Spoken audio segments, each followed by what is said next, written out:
동해 병기 법안이 뉴욕주 상원과 하원에 동일한 내용으로 동시에 상정됐습니다. 일본군 위안부 피해자들의 이야기를 엮은 책 들리나요 12소녀의 이야기에 영어 번역본이 발간됐습니다. 뉴욕시 렌트 안정법이 올해 6월 15일에 만료됩니다. 다시 연장될 수 있을지 관심이 모아지고 있습니다. 네일업소와 스파 등 미용업계에 대한 등급제가 본격적으로 추진되고 있습니다. 앞으로는 뉴욕시 공립학교에서 휴대전화의 교내 반입이 허용됩니다. 이상은 이 시각 주요 뉴스입니다. 여러분 안녕하십니까? KBN 뉴스입니다.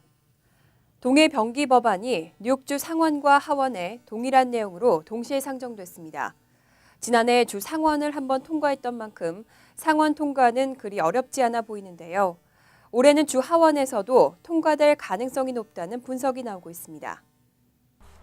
토니 아벨라 주 상원 의원은 주의회가 개원한 7일 첫 법안으로 동해병기 의무화 법안을 발의했습니다. 이날 상정된 법안은 지난해 주 상원에서 통과된 바 있는 뉴욕주에서 발행되는 공립학교의 모든 교과서에 일본어와 함께 동해를 의무적으로 표기해야 한다는 내용을 담고 있습니다. 이 법안이 통과되면 앤드류 쿠오모 뉴욕주지사의 서명을 거쳐 2017년 7월 1일부로 시행되게 됩니다. 이에 앞서 에드워드 브라운스타인 주 하원 의원도 이날 동해병기 의무화 법안을 제출했습니다. 이 법안 역시 아벨라 의원과 동일한 내용의 법안으로 주 상원에서 통과될 경우 주 하원에서도 처리될 가능성이 높다는 게 전문가들의 분석입니다. 올해는 민주당 내 친공화당 계파인 아벨라 의원 주도로 공화당이 장악하고 있는 주 상원에서 우선 통과시킬 계획입니다. 이후 민주당이 강세인 주 하원에서 브라운스타인 의원 법안을 처리시키는 전략을 쓴다면 충분한 입법 가능성이 있는 것으로 전문가들은 분석하고 있습니다. 일본군 위안부 피해자들의 이야기를 엮은 책이죠. 들리나요 12소녀의 이야기에 영어 번역본이 발간됐습니다. 이 책이 미국 내에서 위안부 문제의 인식을 확산시키는 데 큰 기여를 할 것으로 보입니다. 박민기 기자가 보도합니다. 일본군의 만행으로 끔찍한 소녀 시절을 보내야 했던 위안부 피해자 할머니들의 증언을 토대로 쓰여진 위안부 피해자 구술 기록집 들리나요가 영어 번역본으로 재탄생했습니다. 팰리세이즈 팍 코리아 프레스 센터에서 진행된 오늘 기자회견에는 고든 존슨 연방 하원의원과 데니스 심 시의원, 그리고 이번 번역 사업에 앞장선 미디어 조아의 한지수 대표가 참석해 영어 번역본의 의미를 설명했습니다. 또한 고든 존슨 연방 하원의원은 우리는 전 세계에 대해 공부하지만 항상 즐거운 역사만 존재하는 것은 아니라며 위안부 사건은 매우 비극적인 일이라는 입장을 보였습니다. But these 12 young ladies, they were young at the time, whose lives were taken, their youth was taken from them because of a Japanese occupation and control, is a very sad telling story in our history.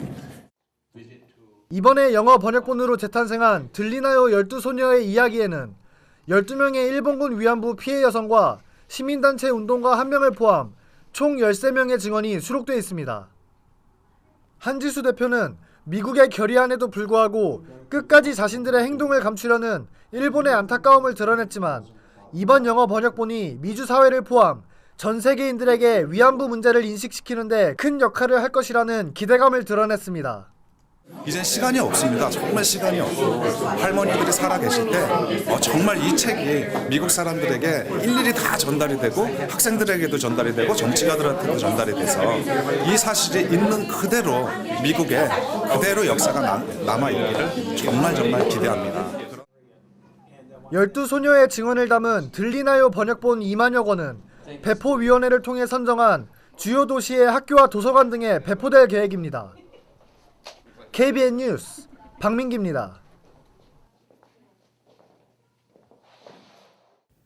뉴욕시 렌트 안정법이 올해 6월 15일이면 시행이 만료됩니다. 다시 연장될지에 대해 초미의 관심이 모아지고 있는데요. 상하원의 입장이 첨예하게 갈리면서 연장이 쉽진 않을 것으로 전망되고 있습니다. 뉴욕주 의회의 새 회기가 시작된 가운데 뉴욕시 렌트 안정법이 연장될지에 대해 초미의 관심이 모아지고 있습니다. 주의회가 연장 조치를 하지 않을 경우 렌트 규제 아파트에 살고 있는 200여만 명의 뉴욕 시민들은 당장 엄청난 렌트 폭탄을 맞을 수 있습니다. 뉴욕시는 저소득층을 위해 수십 년 전부터 렌트 안정법을 통해 인상률을 규제해 왔습니다. 하지만 지난 2012년 렌트 안정법이 폐기 위기를 맞으면서 주의회는 극적인 타결로 올해 6월 15일까지 3년을 연장했습니다. 하지만 뉴욕주 상하원이 첨예하게 대립하고 있는 안건 중 하나인 만큼 올해 연장 합의도 쉽지 않을 전망입니다. 민주당의 힘이 우세한 주 하원의 경우 저소득층을 보호하기 위한 렌트 안정법 유지를 주장하고 있습니다. 하지만 공화당이 우세한 상원은 시세보다 낮은 렌트로 불이익을 보고 있는 집주인에게 렌트 자율권을 줘야 한다는 입장을 고수하고 있습니다. 네일업소와 스파 등 한인이 많이 종사하는 미용업계에 대한 등급제가 본격적으로 추진되고 있습니다. 관련 업계의 위생관리와 시설의 대비가 필요할 것으로 예상됩니다. 루벤 디아즈 주니어 브롱스 보로장과 라파엘 에스피날 뉴욕시 의원은 시정부가 미용업소에 대한 등급제 시행 허용을 주정부에 요청하도록 하는 결의안을 7일 시의회에 제출했습니다. 또 미용업계 종사자에 대한 훈련 강화 등을 요구하는 결의안도 제출했습니다. 디아즈 보로장은 이날 성명을 통해 미용업소들이 제공하는 시술은 의료행위와 유사한 부분이 많은데도 정부의 감독이 미미한 상황이라고 지적했습니다. 또 이로 인해 소비자들이 각종 감염 위험에 노출돼 있다고 덧붙였습니다. 실제로 김용선 전 뉴욕 한인네일협회 회장은 지금도 무작위로 검사가 실시되고 있지만 2, 3년에 한 차례 또는 5년 동안 검사를 받지 않은 업소도 있을 만큼 자주 이루어지고 있지는 않다고 설명했습니다. 등급제가 실시되면 시설을 잘 갖춘 대형업소는 문제가 없겠지만 설비가 제대로 돼 있지 않은 소규모 업소는 시설 투자를 해야 할 상황이 초래될 수 있다고 밝혔습니다. 앞으로는 뉴욕시 공립학교에서 휴대전화의 교내 반입이 허용됩니다. 휴대전화 사용과 관련된 세부 지침은 마련돼야겠지만 우선 학생들의 안전을 위해서 휴대전화 반입이 필요하다는 방침입니다. 빌 드블라지오 뉴욕시장과 카르멘 파리냐 시 교육감이 공립학교의 휴대전화 반입 금지 규정을 폐지하겠다고 밝혔습니다. 다음 달 25일 교육부 교육정책 패널의 승인을 받으면 현행 휴대전화 반입 금지 규정은 오는 3월 2일부터 폐지됩니다. 드블라지오 시장은 지난 2013년 시장 선거 후보 시절부터 휴대전화 교내 반입 금지 규정 철폐를 공약으로 내세웠습니다.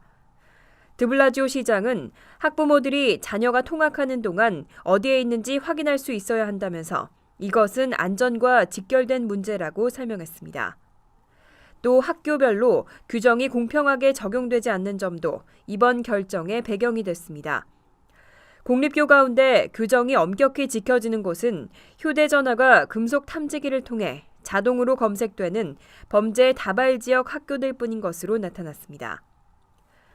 드블라지오 시장은 조만간 학교장이 반입 여부를 결정할 수 있도록 새로운 휴대전화 반입 규정을 만들도록 하겠다고 밝혔습니다. 오바마 행정부가 이민자 자녀의 영어 교육 강화를 위한 지침을 발표했습니다. 또 이들에 대한 차별 금지 내용도 포함했습니다. 오바마 행정부가 이민자 자녀의 영어 교육 강화를 위한 지침을 발표했습니다. 이 지침은 영어가 모국어가 아닌 이민자 자녀에 대한 각급 학교의 영어 교육 강화와 차별 금지 내용을 골자로 하고 있습니다. 지침에 따르면 각 주의 교육국과 학고는 영어 학습자에게 자격을 갖춘 교사가 제공하는 맞춤형 언어 프로그램을 제공해야 하고 최대한 많은 영어 학습자가 일반 학생과 함께 수업할 수 있도록 해야 하며 영어 학습자의 부모와 그들이 이해할 수 있는 언어로 커뮤니케이션을 할 것을 권고하고 있습니다.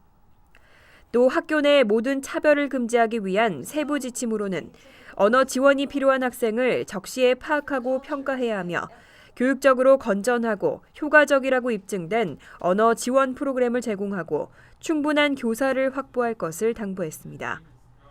또 언어 지원 문제뿐만 아니라 이민자나 소수계 학생에 대한 차별을 금지하는 내용도 포함했습니다. 지난달 뉴욕시경의 피격 사건 이후 경찰관들의 각종 범죄 단속과 체포가 급감했습니다. 이뿐 아니라 교통과 주차 규정 위반의 티켓 발부도 사실상 거의 이루어지지 않고 있습니다. 장기화되는 경찰들의 단속 기피 현상에 해결책이 시급한 상황입니다. 지난 한 주 동안 집계된 시경의 교통 주차 위반 티켓의 발부가 지난해 같은 기간보다 무려 90% 이상 감소했습니다. CBS 방송은 이와 같은 티켓 발부 감소로 시정부가 일주일에 $100만 상당의 손해를 보고 있다고 보도했습니다. 특히 전철 무임승차의 경우 지난해 같은 기간 1,400여 건이 적발됐지만 올해는 22건에 불과했습니다. 전철 위험승차와 마약 관련은 지난해 각각 68명, 23명이 체포됐지만 올해는 단 한 명도 체포되지 않았습니다. 흉기 소지 혐의 체포 역시 지난해 이 기간에는 18명이 붙잡혔지만 올해는 단 한 명이 체포됐습니다. 이와 같은 경찰의 단속 완화는 지난해 12월 20일 발생한 경찰관 피살 사건 이후 급속도로 확산되고 있습니다. 빌 드블라지오 시장에 대한 경찰관들의 반감이 거세지고 있는 것도 무관하지 않은 것으로 지적되고 있습니다. 이에 대해 빌 브렌튼 시경국장은 경찰관 노조와 만나 갈등 완화 방안을 논의하고 단속 중단 현상의 해결책을 모색할 방침입니다. 뉴욕시가 지난 5일부터 뉴욕시 신분증 발급에 접수를 받고 있는데요. 이 뉴욕시 신분증은 뉴욕시의 모든 도서관에서 사용할 수 있는 도서관 카드로도 활용됩니다. 빌 드블라지오 시장은 뉴욕시 신분증 프로그램과 뉴욕과 브루클린, 퀸즈 공립도서관 시스템을 통합한다고 발표했습니다. 단일 카드가 세 곳의 도서관 시스템에서 모두 통용되는 것은 이번이 처음입니다. 또 총 17곳의 뉴욕시 신분증 등록센터를 발표하면서 플러싱 도서관을 비롯해 이용자가 가장 많은 도서관 5곳을 포함시켰습니다. 17곳의 등록센터 가운데 도서관 등 11곳은 5개 보로 모든 시민이 이용할 수 있고 나머지 6곳은 시 인적자원국과 보호관찰국 업무 해당자들이 이용할 수 있습니다. 1월 말부터는 2곳의 순회 등록센터도 운영할 예정이고 올 봄 중으로는 몇 군데의 등록센터가 더 추가될 것으로 전망되고 있습니다. 이 등록센터에서 뉴욕시 신분증을 발급받은 후 공립도서관에서 등록하면 뉴욕시의 모든 공립도서관 카드로 사용할 수 있습니다. 또 도서대여 등 기본 기능 외에 영어 강좌와 직업교육, 방과 후 프로그램 등 다양한 도서관 운영 프로그램도 등록할 수 있는 것으로 알려졌습니다. 이상으로 KBN 뉴스를 마칩니다. KBN과 함께 즐거운 저녁 되시기 바랍니다.